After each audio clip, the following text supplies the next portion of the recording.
Orang-orang yang beramal dan ahli ibadah belum tentu dipastikan masuk surga dan juga belum tentu bebas dari neraka.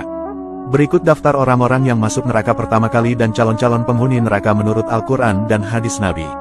Namun sebelumnya, mari kita berdoa terlebih dahulu, semoga kita semua terhindar dari azab dan panasnya api neraka, amin.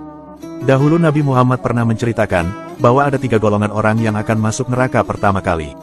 Golongan yang pertama, yaitu orang yang ahli agama yang alim.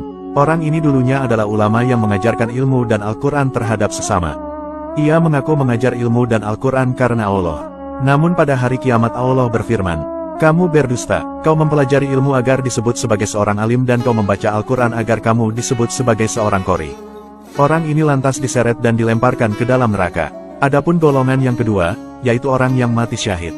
Kelak pada hari kiamat, orang-orang yang mati syahid akan berkata bahwa ia telah berperang karena Allah sehingga ia mati syahid. Allah pun kemudian berfirman, "Kau telah berdusta, kau berperang agar namamu disebut manusia sebagai orang yang pemberani. Dan ternyata kamu telah disebut-sebut demikian." Jadi, orang syahid yang berperang karena ingin pamer dan mencari nama, maka ia akan masuk neraka pertama kali. Adapun golongan yang ketiga, yaitu orang-orang kaya. Pada hari kiamat mereka mengaku bahwa hartanya banyak disedekahkan karena Allah. Allah kemudian membantahnya, "Kamu berdusta, kamu melakukan itu agar orang-orang menyebutmu orang dermawan dan murah hati." Orang kaya itu lantas diseret ke dalam neraka. Jadi, seseorang yang melakukan amalan hanya karena ingin mendapatkan balasan di dunia, maka di akhirat nanti mereka justru tak akan mendapatkan apa-apa dan malah disiksa pertama kali di neraka. Inilah daftar orang-orang calon penghuni neraka. Yang pertama, yaitu orang-orang yang kafir. Adapun yang kedua, yaitu orang-orang musyrik yang menyekutukan Allah. Adapun yang ketiga, yaitu orang-orang munafik. Adapun yang keempat, yaitu orang-orang murtad yang keluar dari agama Islam. Adapun yang kelima, yaitu dalun atau orang-orang yang sesat. Adapun yang keenam, yaitu fasikun atau orang-orang yang fasik yang durhaka kepada Allah. Adapun yang ketujuh, yaitu mufsidun atau orang-orang yang membuat kerusakan. Adapun yang kedelapan, yaitu mujrimun atau orang-orang yang berbuat kejahatan. Adapun yang kesembilan, yaitu mutadun atau orang-orang yang melampaui batas. Adapun yang kesepuluh, yaitu mutakabirun atau orang-orang yang sombong.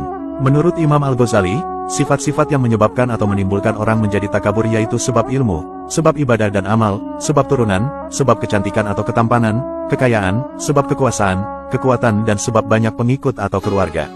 Inilah cara dan amalan agar kita terhindar dari siksa api neraka di akhirat kelak. Cara yang pertama, yaitu mengamalkan kebaikan. Mengamalkan kebaikan merupakan pelindung dari siksa api neraka. Hal ini sesuai dengan tafsir Al-Muyassar dalam surat Az-Zalzalah ayat 7 yang berbunyi, "Barang siapa yang melakukan kebaikan seberat semut kecil, dia akan melihat pahalanya di akhirat." Adapun cara yang kedua, yaitu menjaga sholat dan kewajibannya. Ibadah sholat kelak menjadi benteng seorang muslim dari siksa api neraka. Nabi Muhammad bersabda, "Barang siapa menjaga waktu-waktu sholat, menjaga rukuk-rukuknya, dan menjaga sujud-sujudnya, yakin bahwa sholat adalah hak Allah, maka dia diharamkan dari neraka." Hadis riwayat Ahmad. Adapun cara yang ketiga, yaitu berbakti kepada orang tua. Selain menjadi kewajiban seorang anak untuk berbakti kepada orang tua, berbakti kepada orang tua menjadi tameng seorang muslim dari siksa api neraka. Nabi Muhammad pernah bersabda, "Celaka, kemudian celaka, kemudian celaka." Beliau Rasulullah ditanya, "Siapa yang celaka wahai Rasulullah?" Beliau menjawab, "Orang yang menjumpai masa tua dari salah satu atau kedua orang tuanya, tetapi dia tidak masuk surga." Hadis riwayat Muslim. Selain itu, sebuah hadis menyebut bahwa kebanyakan penghuni neraka adalah kaum wanita. Nabi Muhammad pernah bersabda, "Aku menengok ke dalam surga, maka kulihat kebanyakan isinya orang miskin. Dan aku menengok ke dalam neraka, maka kulihat kebanyakan isinya kaum wanita." Hadis riwayat Bukhari Muslim. Nabi menjelaskan, alasan kenapa banyak wanita masuk neraka adalah karena suka menggunjing dan melupakan kebaikan suami. Selain itu, kaum wanita juga disebut-sebut kelak akan menjadi pengikut Dajjal terbanyak. Menurut sejumlah hadits, Dajjal adalah pembawa fitnah terbesar di akhir zaman dan kemunculannya menjadi tanda-tanda kiamat. Nabi Muhammad bersabda, mayoritas pengikut Dajjal adalah kaum Yahudi dan wanita.